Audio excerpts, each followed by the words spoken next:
Hi, guys. Thanks for joining in. Good afternoon, good morning, good evening, wherever you're joining in from.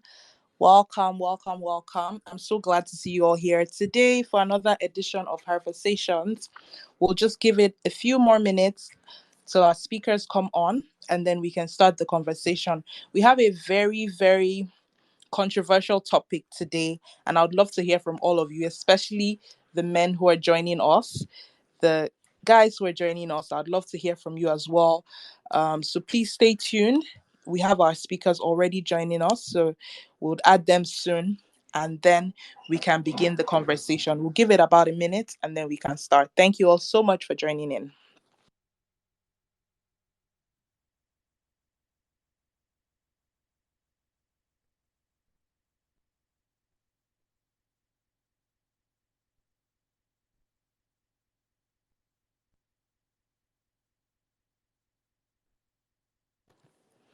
Welcome, Yetty.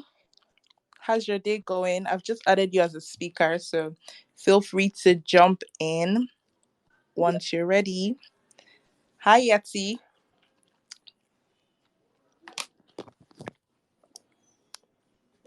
Hi, Can you Yetty. hear Can me? you hear me? Yes, I can hear you now. Yes, I Hello, good can. Good evening. evening. Good I evening. hope Hope your you're day doing is going well. okay. It is. I'm Thank you. great, thank you. Okay, perfect.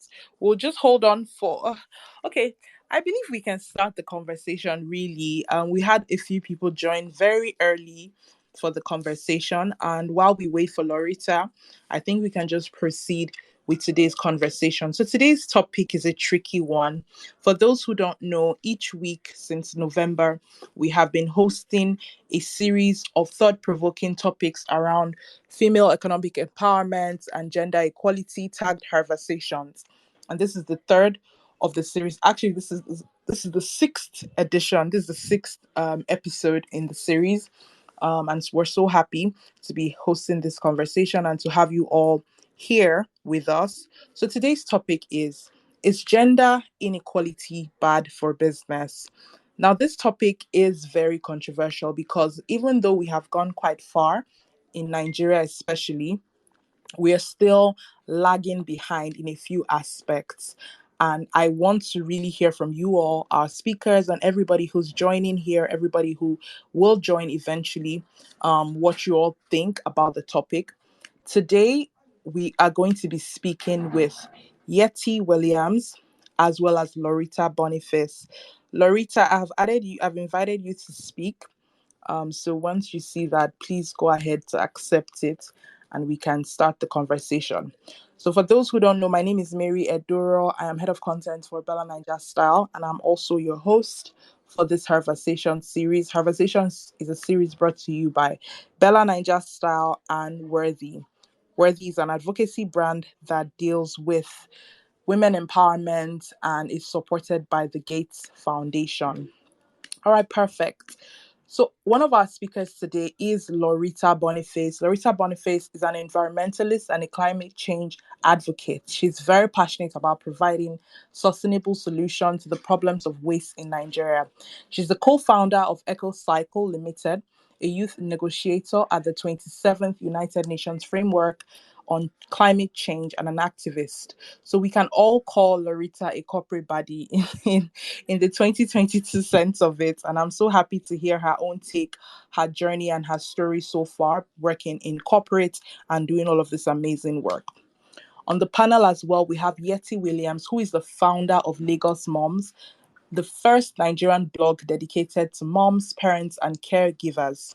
Now, Yetty is also a certified life coach, and she's also a neuro-linguistic programming practitioner trained in online safety and child safeguarding, cognitive behavioral therapy. Yetty is an amazing person, guys. I have listened to her speak on multiple occasions and I have been enriched each time. And I can't wait to hear what she has to say. So I'll just go straight into the conversation with Lauritta. Lauritta, could you please take us through your career journey so far, just so that people understand how much of a corporate body you are? Okay, thank you, thank you. Good evening, everyone. It's feel so delighted and opportune to be here this evening and sharing my story as a female in a male-dominated industry, which is the climate change space and the waste management space entirely. And thank you so much to BellaNaija for inviting me. And when this topic when I was sent the topic, is gender inequality bad for business, I thought to myself, this is a very timely discussion, a conversation everyone should have, and so that we could have an honest feedback from everyone to understand how everyone is coping in each sector and every industry and even organizations. And because years ago I grew up in the north, and in the north, leadership is always associated with masculine behavior. You Because people have this preconceived notion that only men are good to be leaders in the north. Right. So yeah, so I actually grew up with this notion, and I felt there are things that women should not do. One, I knew Wow. I was wrong, but because of the environment I grew up in and because of the kind of culture I found myself in, I felt it was a good thing. So coming up to when we relocated to Abuja, I was now like, I now saw men doing what I felt they are not supposed to do. And I saw women doing what I thought women are not supposed to do, because it was a rare sight. I've never seen a woman driving a taxi. It wasn't. It was something. It's not something you would see on a regular day in the north. And seeing a man, a hairstylist being a man. So when I came here to Abuja, it was difficult for me to even allow a man touch my hair, because I Wow. felt, yeah, I felt a man is not supposed to touch my hair. Wow. Yeah, and I can't find myself entering a taxi a lady is driving, because, but though that was then, but I'm just trying to share my story from my background, where I grew up, where I came from, and how it has really affected people. Because some of these things are just in the context, like when you see, yeah, this is African context, this is how things are supposed to be. A woman has a place, a man has his place. There's this career for a woman and there's this career for a man. So when I came, after I joined my school, I studied environmental management and toxicology, and I joined the waste management sector. And my work entails me going to dump sites, going to landfill, pick up waste. And at first, it was so challenging, because even my dad was like, "Can you do this?" I said, "Yes, I can do it." So they started calling me Mama Bola. I was now being called Mama Bola. Even in the street, you hear people calling me Mama Bola. Like, can I even do that? I jump on trucks. I jump on trucks. We go to landfill. We sort out plastic waste. We sort out paper waste. And then I would go there, and I'll be the only woman among so many men, even the scavengers there. So I had to learn how to accommodate everybody and the behavior there. And I have to, one thing I understood was that women are now like agents of science and technology. We should try and see ourselves as entrepreneurs. We should try and acquire skills that we like, something we should try and let's attempt new things. Because at first it was discouraging for me, because when I go to dump sites, I really feel, at some point, I actually feel this is not what I'm supposed to be doing. But with the push by my founder, because I'm the co-founder of the organization, by my founder, he's someone that believes in equality. He believes I can always do it. So he always tell me I can do it. And he always tell me there's opportunity for me as a lady in this space. Since it's men dominated, there's this special opportunity for me, because I am this woman and I am trying to dominate the space. That is this. So the encouragement from him kept me pushing, and now I am here. Thank you so much. Well done, Lauritta. Very excited to have you on here, and I believe you'd have so much to share with us on this topic, just because you are in that space of a male-dominated industry. Yetty, I'll go quickly to you. I know you do more work in terms of women, moms, parenting, and all, but I believe as an employer as well, you would have some sort of story to tell us based on your journey so far and this topic. What do you think of the topic anyway? I mean, when we were coming up with some of the topics and thinking points, we wanted really to touch on things that affected women today, you know, millennial women today. And, you know, I feel like this topic is something that does affect us. But what do you think? I'd love to hear your take. Yes, fantastic. It was awesome hearing Lauritta speak. I love what she's doing. Thank you, BellaNaija, for inviting me to this conversation and onto the platform to discuss this. It's a very, very timely conversation because, in my view, this conversation is always timely. You know, in terms of how I even started doing what I'm doing, the truth is I started because I always believed that I can achieve anything I want to achieve and I can do it all. So when I became a mother myself with young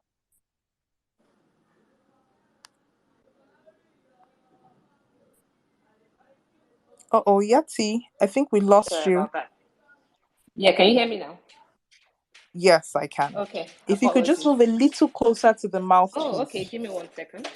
Let me, Yes. can you hear me any better now? It's a little better. There's just a feedback that's making your voice echo. Oh, okay. Yeah. What about now? Or maybe I should. Are you using Yes, headphones let or me, mouthpiece? do you want to maybe just continue talking to Lauritta? Let me drop off. I'm going to change my internet and quickly come back. How about that? Okay, I Okay, think that might also perfect. be it. Okay, Thank perfect. you. Okay, apologies. Okay, perfect. That Okay, works. No problem at bye. all. Okay, for everybody listening, thank you so much. While we wait for Yetty, please feel free to indicate if you want to join the conversation. This is very interactive. So if you have something to add to whatever the speakers are saying or to answer one of my questions, please go ahead to indicate and then I'll invite you as a speaker. Okay, Lauritta, just so we go ahead with the conversation and I think for myself as well, I'll just go ahead to say I work in media and entertainment, and fortunately for me, I haven't really seen that sort of workplace inequality, injustice, or sort of like a pay gap difference between myself and my male counterparts. But I believe it might be different for people in different industries. Lauritta, what are the equality that you think they currently are? Okay. You mentioned one very particular thing, which is pay, Mm, and it's something that actually happen in different sectors. Like I remember when I used to work in the real estate firm, there was a time, though I didn't know, it didn't occur to me that the guy we were working, we were colleagues actually, but he was receiving more pay than I was. wow. It was, yeah, something happened one day and I had to go. I checked through and I saw that he was even receiving like almost times two of what I was What? receiving. And we're doing the same job. Then I started asking questions and the manager was like, he's a guy, I'm a lady. I said, I don't understand. Wow. So I've had a share of experience from that part. And this is one thing that I actually discourage some ladies sometimes. Mm, We always I won't say we're being looked down upon, but it's actually that marginalization. We're being marginalized sometimes at place of work. I don't know why they feel we don't need money, mm, and I don't know if they feel we don't need money or they feel they can just pay us whatever. And this is you put in the same effort just like every other person or every other gender is doing.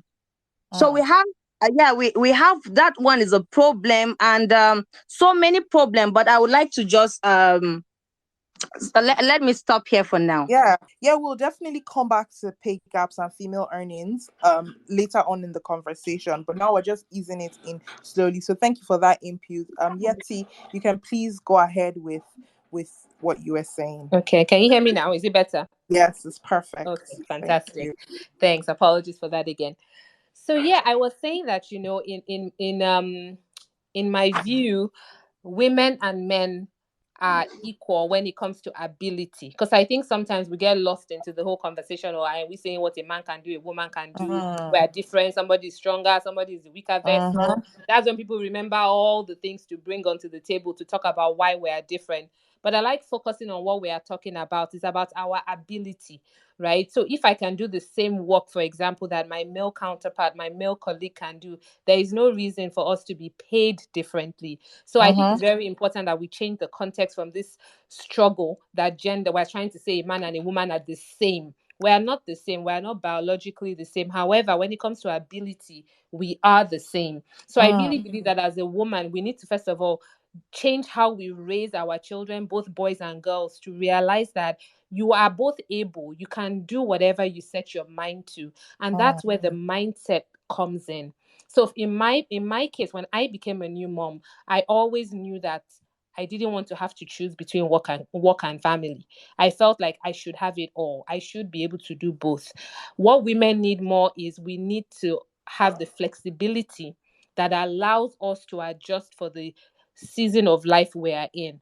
What I mean by that is when I'm a new mom and I'm not sleeping at night because I'm breastfeeding 24/7, it would be nice if you have an office or a work environment that understands that and maybe gives you nursing mom hours, right? So those are some of the things that we have to start solving for. So rather than fighting on this, are we saying we're the same or not, I found that it's much more helpful and productive when you're talking about what you do want. And I used to be in 9 to 5. So before I became an entrepreneur, which was after I became a mom, well, after my children, I had 2 children. It was when I had a 2-year-old and a baby that I started Lagos Moms during my maternity leave. So you can start businesses actually when you take the time out that you need for your family. But that's for another day. But really, that was when I said, you know what, as a mother, as a new mom, I have career I've built through the years. I have bachelor's, I have an MBA, I have, there's nothing I cannot do in the work environment. However, I don't believe that my family should suffer because I want to push my career. So it starts with you determining that, you know what, I am going to have it all, but what does my all look like? For me, what my children needed from me when I was very young is very different from now that they are teenagers. So it's very important as women too that we are comfortable asking, we are comfortable negotiating. I found that too many women sometimes, I'm not trying to overgeneralize, but sometimes we're scared of asking. Like Lauritta mentioned, when you find out that first of all, when you're negotiating for the job, don't be thankful that, thank God they're even considering me. No, go there fully saying, I can do this job is why I'm here. They have given me this offer because they see I can do this job. So when you are negotiating, you need to also be able to negotiate from that perspective that you expect them to see that you are able to do it. It doesn't mean we're there. And it doesn't mean that it is easy, but I think the more we start to talk about it and normalize it, the easier it's going to be for us to truly start to close the gap. Now, as an employer myself, I have hired people where I allow them to have flexible work because we set KPIs. So I don't have to physically see you every day in the office. If I know you can deliver from wherever you are, then please let's do that. I don't need you to spend 3 hours in traffic one way, for example, to do the work that you could do on your laptop if you have internet at home. So, but on the flip side, I then expect you as an employee to actually do your work. So it goes both ways. And I'll just end with saying that every time we push this equality from an ability perspective conversation and we break a new door, we break a new ceiling, let's make it work for the next person, for the next woman. Let us do what we should be doing so that somebody doesn't say, last time I allowed her to be flexi with her hours, Shikunku didn't do the work. When we have that kind of feedback, it's very difficult to continue to push for this equality that we're talking about. Okay, I thank you so much, Yetty, for that introduction. Some things from what you've said now, I'd like to really expand on it. So some things like when you spoke about ability, are we, and as well as saying, oh, you have to, as a woman, you have to know yourself and know what exactly you want, what does success mean to you, sort of in that, rephrasing what you've said.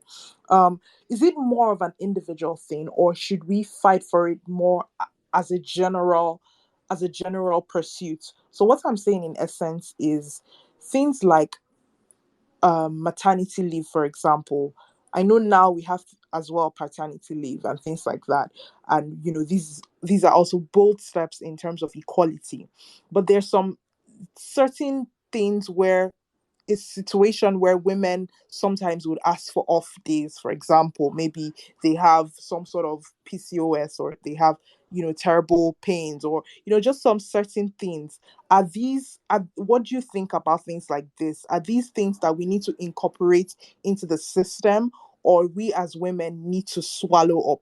Because I know the old way of doing things was women would have to swallow these things up, and they would call them the ambitious women, or the dogged women, the women who want to go after their what they want. And they are not the women who are quick to say, oh no, I'll just rather stay at home and mend to the kids, and just, but if you're a woman trying to climb up the corporate ladder, you have to just toughen up and, in quotes, man up, just to stay up, that kind of thing.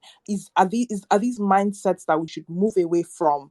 Or is it correct, as a woman, should you kind of hide these feelings, these emotions, these issues that are particular to us? What do you think? What is the way forward?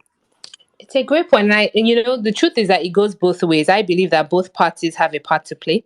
As a woman, you have a part to play to being very clear on what it is you want to achieve in life. And what I mean by that is sometimes our upbringing, our parents mean the best, but they do what they know. Some children have been conditioned to think that certain things are for men.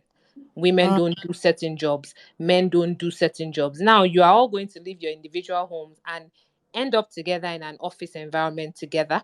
Everybody is bringing their own different mix into the workplace. The company itself is going to have its own set of cultures and work-life balance rules, and what you can take off for and not take off for. There'll be rules around sick days, right? There should be sick days, and as a result, if you're unwell, you should fall on that. How many sick days do you have? And you should be able to take it off, without suffering the backlash, where that unbiased, that biased view then yeah. comes in, where Mm-hmm. they think, it's that time of the month again, that's why she's Mm-hmm. out. Mm-hmm. Ikunku can't do the work. A lot of those things are conditioning that we need to Yeah. undo. It's conditioning that's not going to happen overnight. But we have to, number one, we normalize it by continuing to talk about it. So when Mm-hmm. we talk about it like this more and more, guess what? There might be a woman who listens to this and says, actually, why am I apologetic for the fact that from a biological perspective, I have a period every month? Right? Exactly. Why should I be apologetic about that? Or why should I be shy to say it's that, no, you don't talk about that? Why? So those are Mm, some of the things we need to even start breaking down first as a woman, so that if you show up feeling apologetic, many times that is what managers and HR people pick up on. mm, Right. So it can be difficult if you step up to say, you know what, I want flexi time for this reason, or I'm asking for time off for this reason, or this is my doctor's note that says I'm unable to work because of ABCD. And you mm, present it from a perspective of this is my right as an employee. It's mm. very different from when you come from that perspective of I hope. Do you understand what I mean? So there's that Yeah. part of it from the individual side, absolutely. Then on the other side, we need government regulations, we need work environment rules and regulations themselves, and policies that actually ensure that they are working, not just saying it, they're actually taking steps to reduce, the what's what I'm looking for? That reduces the negativity that comes from being a woman in the workplace. So Mm, it goes both sides. It's not perfect. And from a cultural perspective, we have a lot to deal with when it comes to our culture as a whole. So you add culture and then you add, work environment. It's as if you are fighting two things at the same time. mm-hmm. It's like you're battling, like which one are you battling first? Yeah. So really, if you're a woman in the workplace and you're going to push your career, get ready for the fact that people are going to say, why are you so ambitious? What do you even need the money for? You are going to hear things like that. So you almost need to prepare yourself ahead of time that, okay, I will hear those comments, but because I know where I'm headed and what I want, I'm going to ignore it. And the ones you can't ignore, feel very comfortable to take it up and escalate it as a problem and report it. Because if we also don't report things, there's no way that company sometimes will not have the opportunity to say, this is a pattern we're seeing here, and this is not a culture we want. So let us Mm, start to take the steps we need to undo that culture in this workplace. And if a workplace is toxic, truly toxic, you have to do something about it. very true. Very, very correct. Thanks so much, Yetty. Lauritta, I'd really like to hear from you from about this, as well as I believe you work with a team.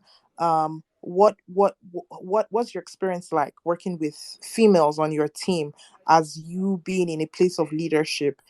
What is your experience working with a team that includes women and men? Okay, thank you so much for this question. And like Yetunde was saying, we need to start having honest conversations about these problems. Whenever a woman feels she's not strong enough, you don't need to be that strong. You're not in a competition with anyone. Just prove yourself Mm, are capable of doing it. Like you say, you don't need to go and start negotiating from the point that, oh, it's an opportunity that I'm being hired.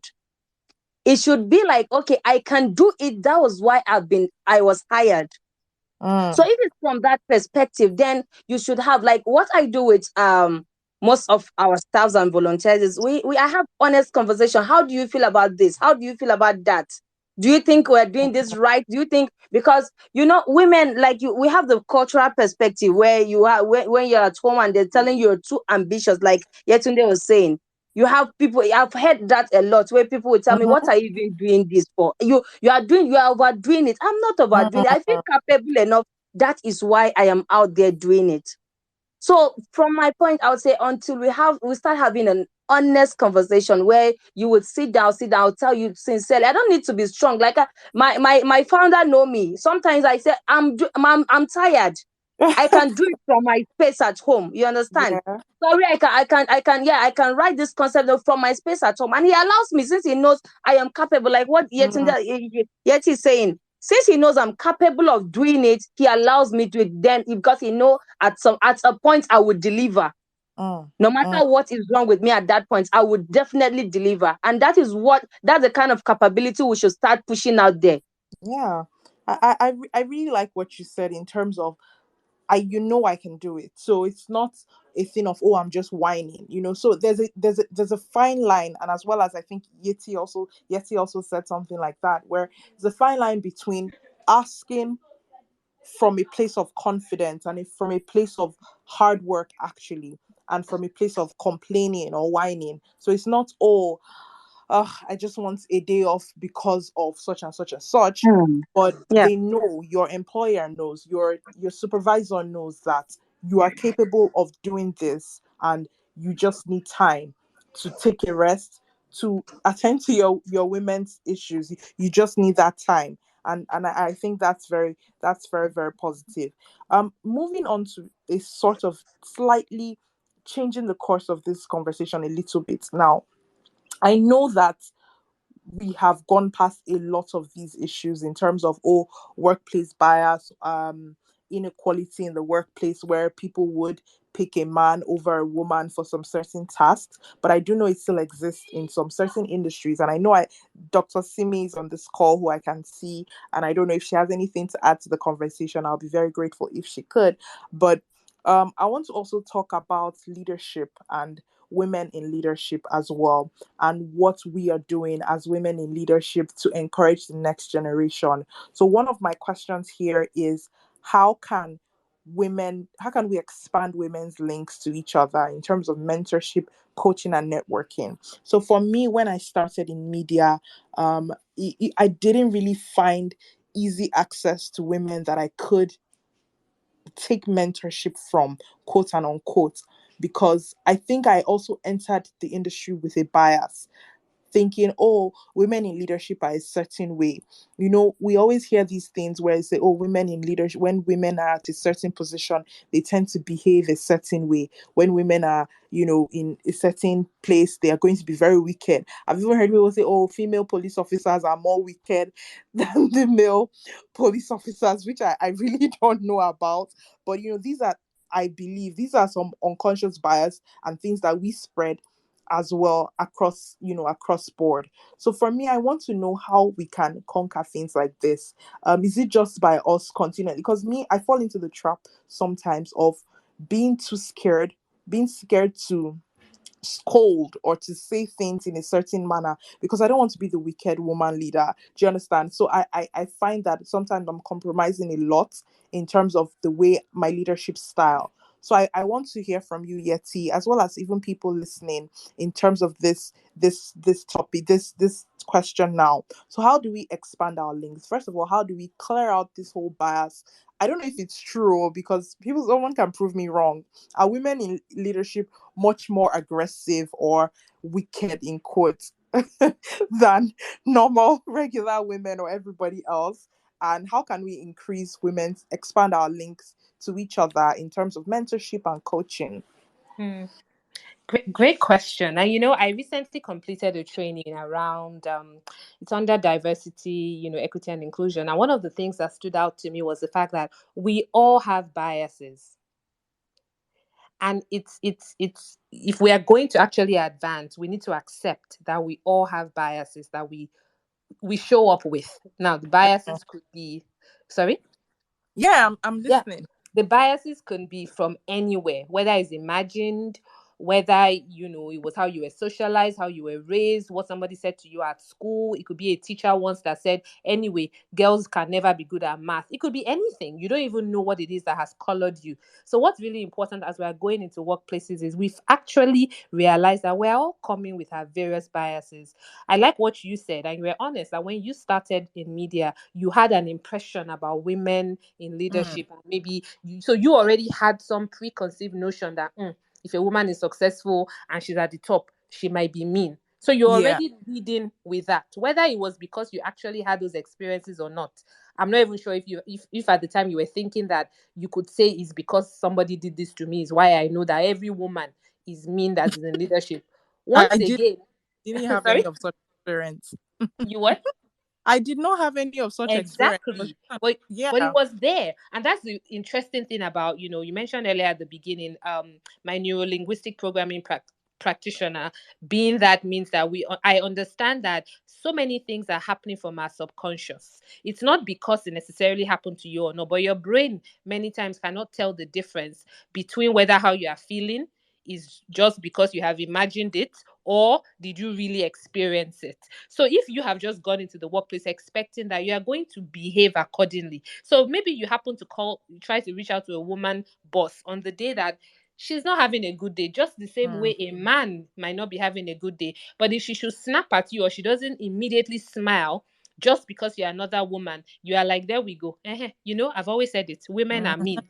So it's very important that first of all, we de-escalate all the drama, because all of us carry it. So let's mm, first of all just drop it all, that what, where is this coming from? And then don't fall into that fear, because that's another thing that you also mentioned, and quite a few people, sometimes are victims of, where they then feel when they need to correct somebody or give feedback in a work environment based on the work output.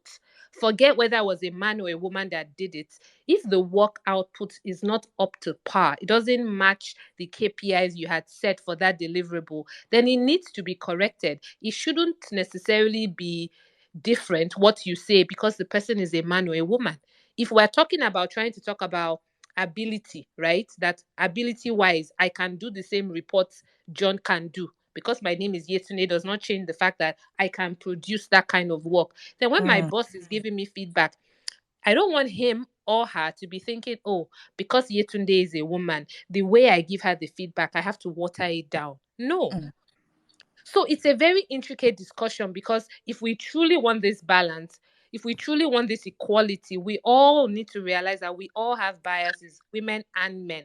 So when we start being the more aware you are about these things, the easier it is to start to strip it away and say, okay, let us recalibrate. Let's mm. look at this genderless as much as possible. So that's what I Yeah. really believe, is that we all lead with biases, and until we accept that we all have them, it's going to be very difficult to see the long lasting change that we want to see on an ongoing basis. Mm, mm, mm. Lauritta, do you have anything to add to that? Thank you so much, Yeti. That was very, very concise. Okay, thank you. I think one thing that stood out before Yeti's submission was when you mentioned the lack of role model in some industry, because Mm-hmm. that's what I suffered from in my first years in this industry. Because sometimes I just feel I want to talk to a lady doing the same thing I'm doing, Mm, and we just have this less powerful network then, and we just have a few number of persons like females doing the same thing I'm doing. And it's really something I really encourage women to support. Since we've started having women venturing into science and technology, let's really support and encourage women. Like, let's really have more she for she, women supporting women in every phase. And about some women presumed to be more tough than men. I think it's just something that has to do with personality, not because they are women and they are occupying the leadership position. Mm. Because I think I had this experience with a director, and everyone was like, "The woman is tough. This woman is tough. You don't dare. You don't go near her." And I had that preconceived notion, and when I met her, I was like, this woman is tough. But the day I met her and I just cracked a joke, and this woman was rolling on the floor laughing. I was Wow. like, is this not the same woman they said you can't face her eyeball to eyeball and talk? So I don't just, since then I canceled that. I deconstructed that mindset that people or women in leadership can be tough. I just believe that everyone is the same. Thank you so much. Thank you, Lauritta. I think you both really hit the nail on the head. Yet, yeah, I want to come to you because I know you are very big on community and community building. What are some communities, or I don't know, mentor groups or coaching groups or networking groups for women, regardless of industry, that you know of or are a part of, that you'd love to share with us? Okay. Um, so I like what Lauritta said, and it's very true that representation matters. And whether it's on a gender level or even race level, tribe Mm. level, sometimes your default is to want to look for somebody who looks like you, who's experienced the same thing because they're similar to you. And when you don't see that, indeed, it can feel daunting, like, I'm the only woman in this room. Does anybody even understand where I'm coming from? So that's a reality, no doubt about it. But the good thing is that because we're starting to get to that point where more and more women are entering almost every industry, we are becoming, our numbers are increasing. And because our numbers are increasing, it's getting easier to find a woman who's doing something that you want to do, or something similar to what you want to do. So that's the good thing, is that we're on that, positive positive direction. Now, in terms of what kind of communities can you join, my goodness, there are so many. It depends on what you are looking for. But at the very, first level, the first one that comes to mind, of course, is my amazing community that we've been able to build, Lagos Moms. And we have over 100,000, people in our network. And the beautiful thing is that a lot of these women are doing several things. They are moms, yes, but a lot of them are women who are pushing on their career front. They have side businesses that they started. They are doing things that is passion to purpose to profit, which is my journey. I started something as passion, and I was like, you know what, actually, we can put structure in here and make it something that becomes a business. So being able to even share that with people is also very helpful, to hear that somebody has taken passion, quote and unquote, this side hustle we all talk about. You can Mm. take side hustle and make it something that takes you to the world. So that's another angle. Then there are other groups like WIMBIZ, Women in Management and Business as in Nigeria. And then I don't want us to forget a very important aspect to networking: virtual networking. Mm. Virtual networking is, there's so many people in my network now. I have not met them in person, but I've been able to identify who they are, because you can get mentorship from somebody that you never physically meet, and then being able to go after them because you know what you want to get from that relationship. And I think it's very important that people that are starting out their careers, no matter what gender you are, you understand the art of asking for mentorship. Mm. Yeah. There's an art to it. How do I approach somebody? I am not going to waste their time. I have seen something about them that strikes a chord in me, and I would like them to be my mentor for these two reasons. These are the two or three things I would like to get out of a mentorship relationship with this person. And guess what? Most people want to help, but you have to come with the right attitude, not feeling entitled. You want to Mm. have done your research. So when there's some emails I'll get, the way the person will write it, I'm like, I want to mentor this person now. Please, can we quickly get on a call? Mm. So I think it's important. I work a lot on mindset. I work a lot on attitude, because if your attitude is not right, you don't start with thinking, I can get this. Your whether you want to say is energies, universe, whatever you believe in. If you don't put out the right vibe into the world, I really don't believe you're going to get what you want in return. So look for physical networks, yes, but more importantly, especially in the digital age we live in, and Mary, you know I talk all about digital all the time, is how are you using the virtual network opportunities to meet people who can take you to the next level in your career. Thank you. Thank you, Yetty. That's very strong, and thanks so much for the resources you've shared. I really hope you could give us some more insights on this virtual networking, because I'd like to know more, but maybe towards the end of the conversation. Thank you so much for the insights. I see some more men have joined the conversation. So this question is right on track. So if you're just joining in, what we've been talking about really is gender inequality in the workplace. Unconscious bias where we say, oh, this person can't handle this task just because it's a woman, or we unintentionally do some things to women in the workplace just because we are thinking that, oh, this person is a woman, this person can handle this person reacted in this way because the person is a woman, and how to eliminate all of this bias. So now my next question is, where do men fit in this conversation? Because the truth is, men do make up a whole lot of the workplace, especially in Nigeria. In a lot of industries, like Lauritta mentioned, we even have way fewer women than men. And in my industry, fortunately, I'm very blessed to work with a lot of women in my company, and I think that's such a beautiful thing. But we have very strong, powerful male voices as well in my company. So I really want to know, where do men fit in this conversation? So please, audience listening in, please go ahead, send a request to speak. I'll let you on to share your own thoughts on the topic. But Lauritta, I don't know if you have anything to say about that. Okay, thank you so much. And I think we should, it's important we stop seeing men as competitors, and we should create that platform for collaboration at every level. And I think it's also very important to involve male champions to support this cause. And this can be done only through sensitization, because more men need to be sensitized. Because even in the office, even in the corporate world, there's this notion that, oh, the women are growing stronger and they will eventually take up our jobs. We are not. We have to sensitize them that we are not there to take up their jobs. Exactly. We are only there to to form a strong synergy. So that this course will push forward, this career, we can push it to the next level. And even people that are looking up to us, we have this how do I put it? We have the mindset and deconstruct the mindset that women are weaker vessels and there are things women should not do. And women are also, because there's this mindset that women are also at the disadvantage edge.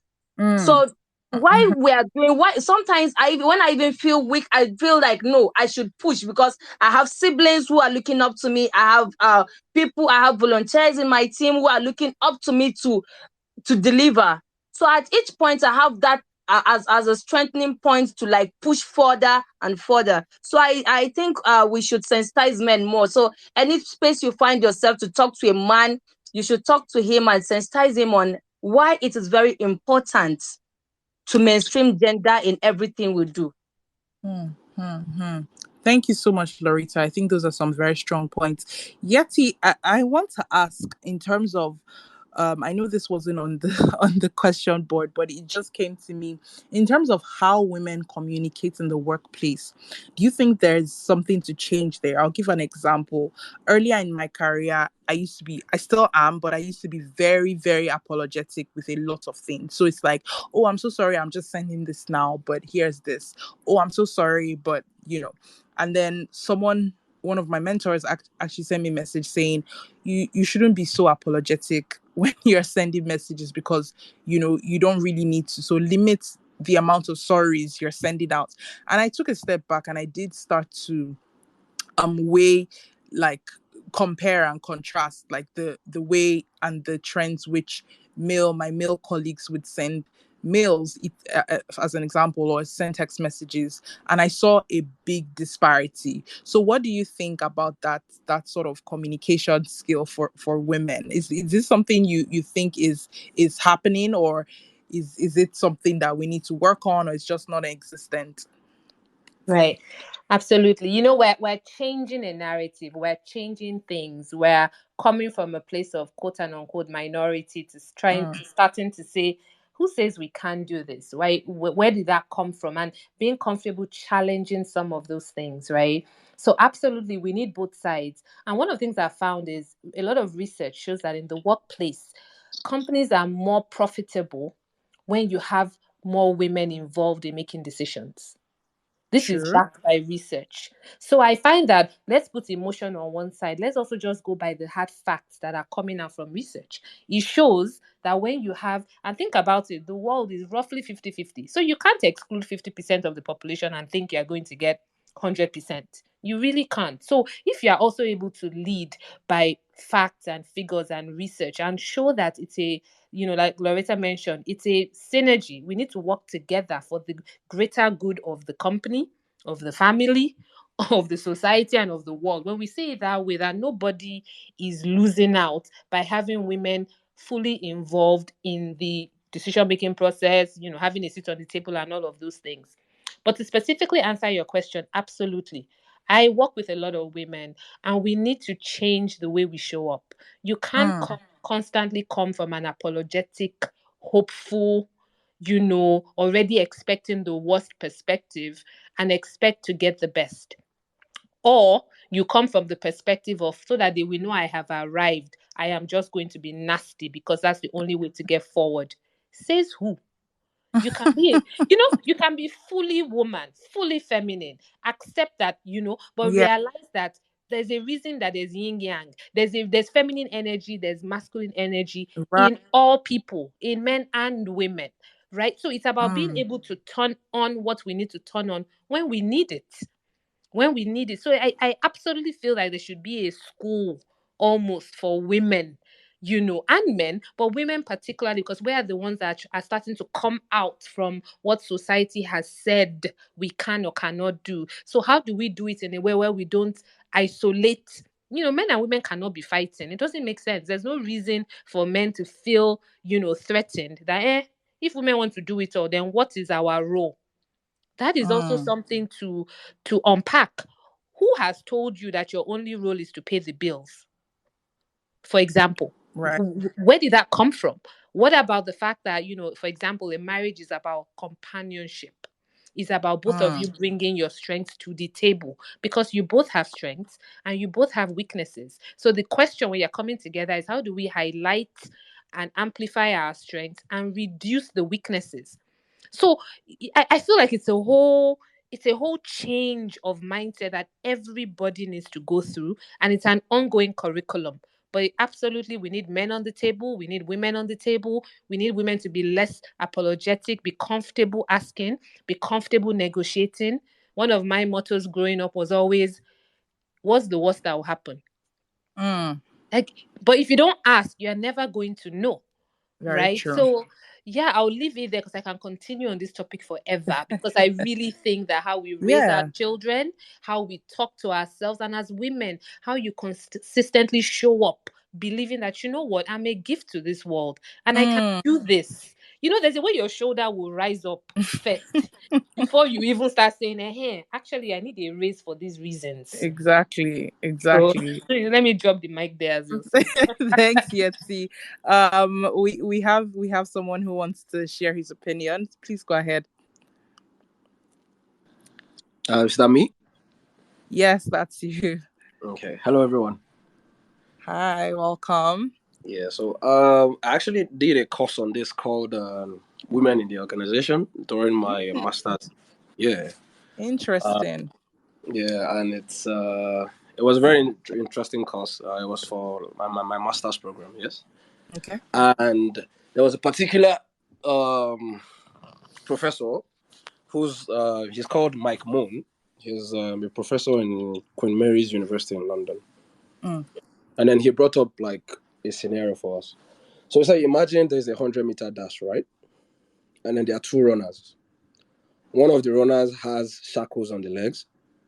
And then the referee says, on your track, set, go. So at 50 meters, the referee decides that the race has been unfair. Bear in mind, the guy with the shackles is at 10 meters. The guy without shackles has gotten to 50 meters. So how do you correct the injustice now?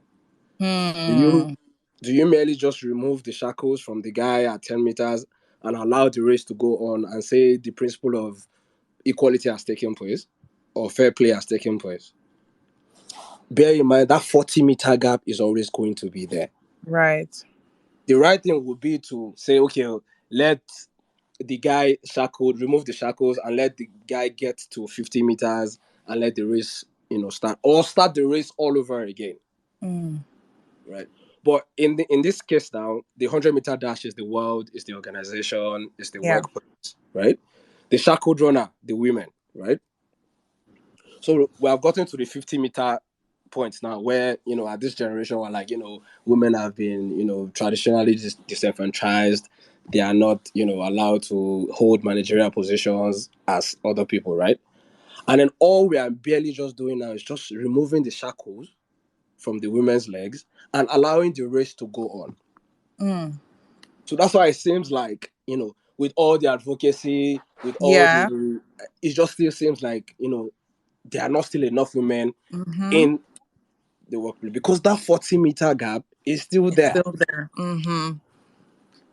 So, but he now has argued that, for there to be, like in the UK now, they say with this pace that is going, it will take 70 years for you to have as many women in the top 100 organizations as there are men. So it will take 70 years at this pace.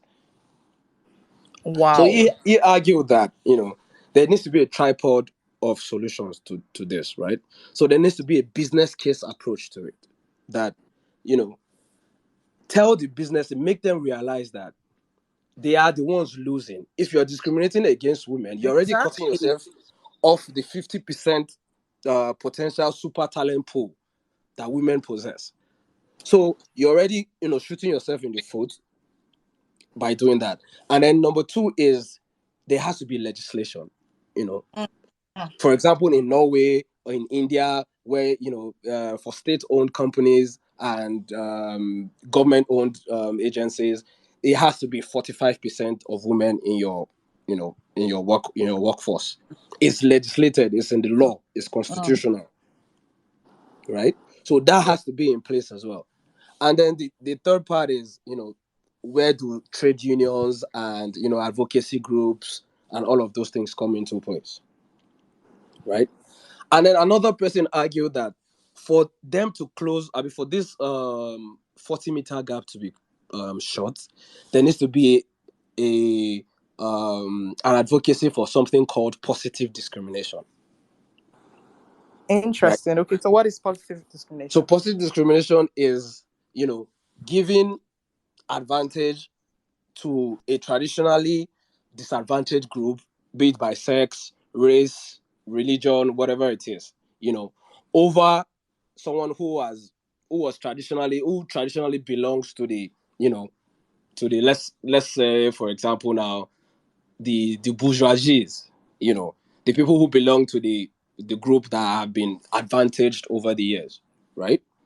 So, for example, now, myself and Lauritta apply for a job, right? And we're trying to, meet up this place now. So for positive discrimination to come into place now, and because you're trying to make up the gap, you give the job to Lauritta as opposed to giving the job to me. Right? Okay. Yes. But now there's a counter argument, right? Some people now say that if you are doing that, it doesn't necessarily guarantee the best man for the job. Exactly. So now the counter argument to that is, there's the counter argument. Oh, but that I even say another counter argument.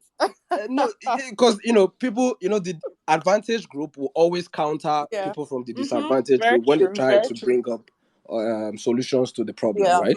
Yeah. So the counter argument is, don't look at it as just plain like that. Look at it as, for example, there are two things you can do to that to remedy that situation. There's something called the tie break system, Okay. right? So these two people are equally qualified. So it's not like this person is not as qualified as this person, and I are giving that person. So myself and Lauritta are equally qualified for the position, right?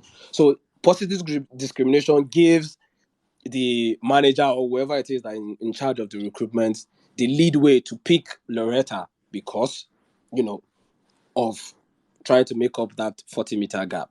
But Lauritta is not qualified for the job.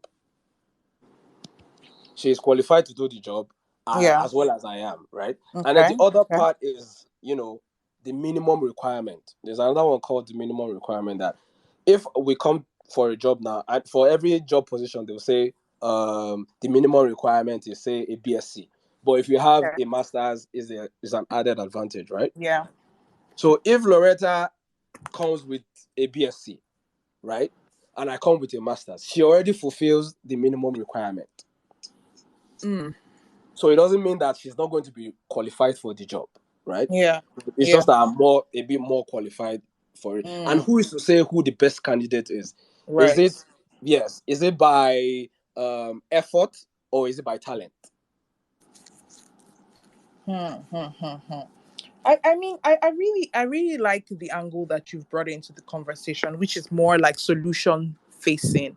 And I think it's very, very important for us to even round up the conversation in this way, because truly we can have conversations from morning till night, but what is the impact of the conversation? Where are we going from here? Do you understand? Yeah, And I yeah, I like what you've cited a couple of different places, different professors and all, and something that struck out to me, sort of the quota system that you spoke about, in terms of having a certain, I think you said in Norway, where they yeah. have a Norway and India. 5%.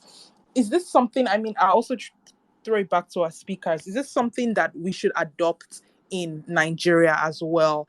And I know, Lauritta, you mentioned during the conversation that in your industry, it was harder to see women in leadership when you entered into the industry. So is it something that should be like in legislation? Should it be like policy? Should it reach policy level where, okay, we're saying in the engineering industry, there should be, if you're starting an engineering company or what have you, you should have at least 55% of your workforce as females, or 45%, as the case may be, as well as what other policies do you think, Ari, you yourself included, but just for time, just keep it shorter. What policies do you think should work in Nigeria in terms of balancing the scale of inequality in the workplace? Yetty, Lauritta, then Ari, then we'll round up from there.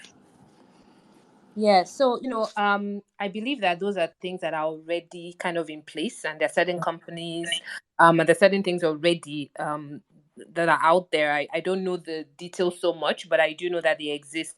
In kind of mandating companies, for example, to have certain number of women on their board and things like that. So along the lines of what I guess Ari had mentioned in terms of, well, what you call positive discrimination. The issue there is that there's still that discrimination in there, even though here the goal is towards a particular good. But I think also one of the things to keep in mind is, in addition to opening the door to women, it doesn't necessarily take away the challenge that women sometimes face with breaking the glass ceiling in the company and rising through the ranks. So you might open the door and give them the role, but what really needs to be happening is that, are these women staying in the jobs?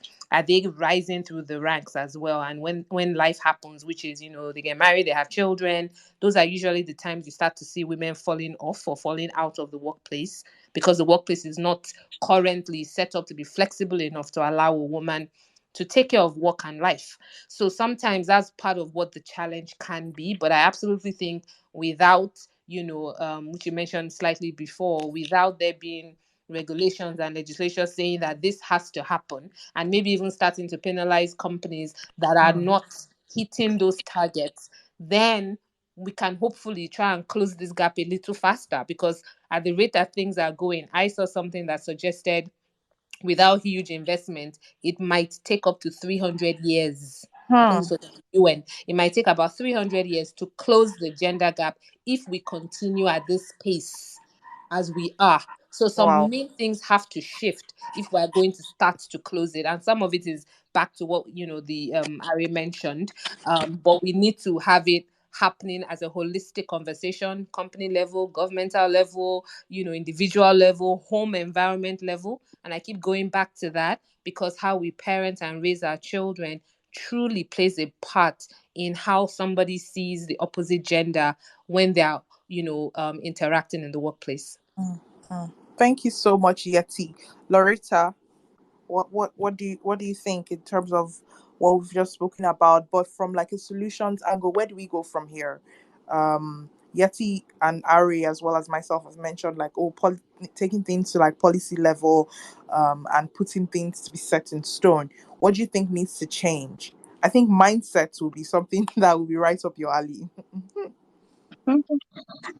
Thank you. So, apparently, we need to change our mindset, which is one and the most important thing. And secondly, there are policies, on which I think there are policies. I can't really say it word to word now, but I know there's a bill, there's a gender equality bill, but has not yet been passed to an act, and I think that is still ongoing. I don't know which phase or which level it is at now, but I know we're still pushing, and it's very important to see how to start repositioning social workforce, where even in the military, the security, we should have this number of women, because I think that is another part. That's another career we should start looking into and see how to start repositioning the workforce there, because this thing is like a triangular movement.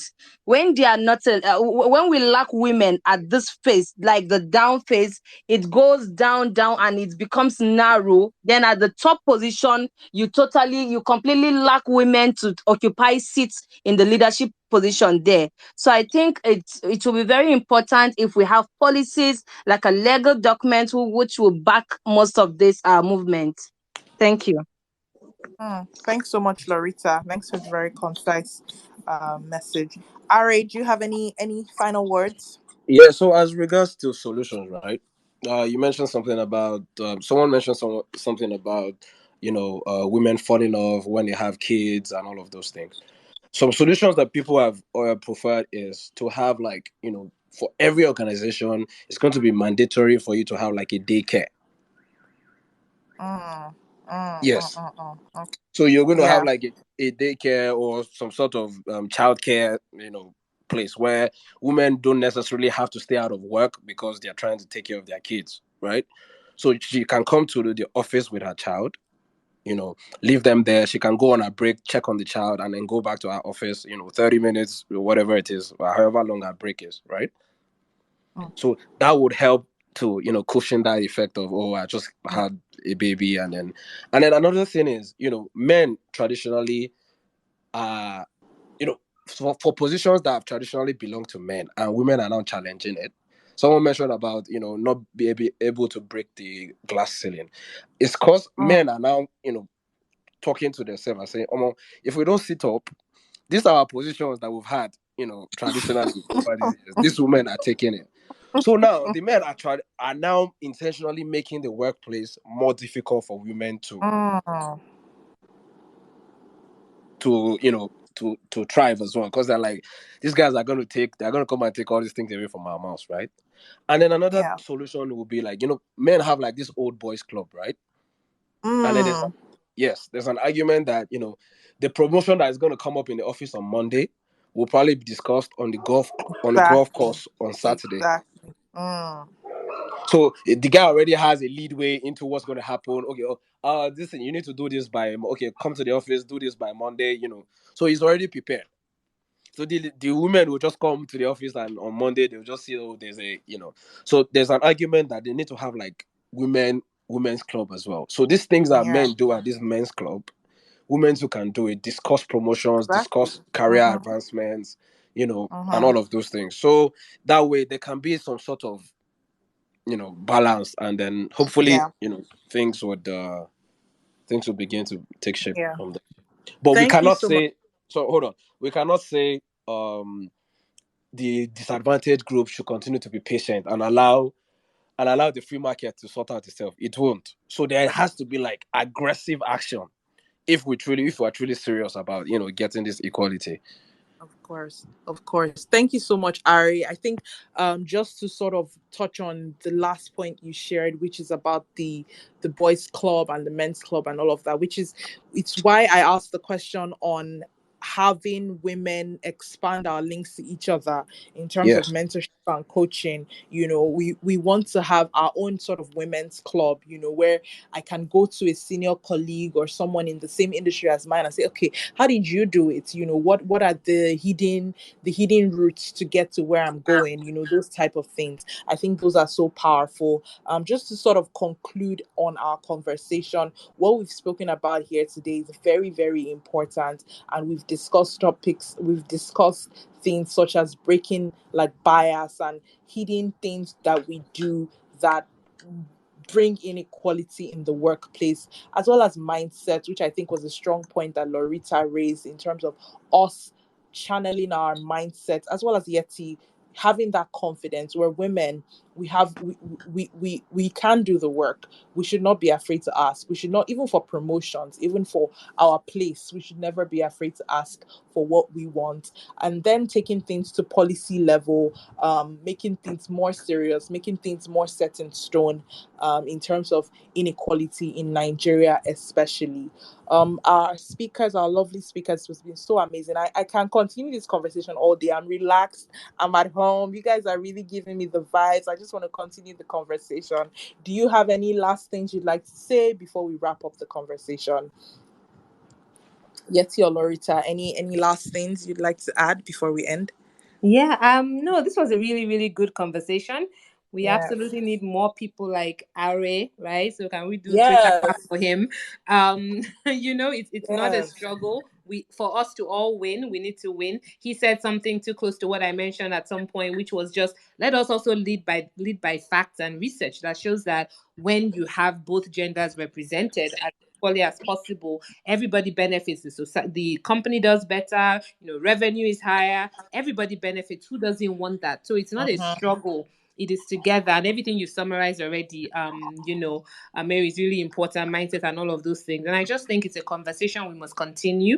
We shouldn't be apologetic, particularly I'll speak to women. Let's not be apologetic about it, but be clear what you want, why you want it, and then comfortably go after it. Maybe another session we should be having is about virtual networking and how to do that properly. I will take you up on that. I will definitely take you up on that. We cannot be constrained by geography. We have to be using this technology that is advancing so much, and then we have to also be able to use it as women as an enabler for ourselves. So I'll just end on that notice. We can do it. While it seems tough, let's continue to celebrate the wins, keep focusing, and let's not forget that a man can also be an ally in the workplace and in your career. So let's not only think that it's only women that can also help us to advance. Thank you. Thank you so much, Yetty. Lauritta.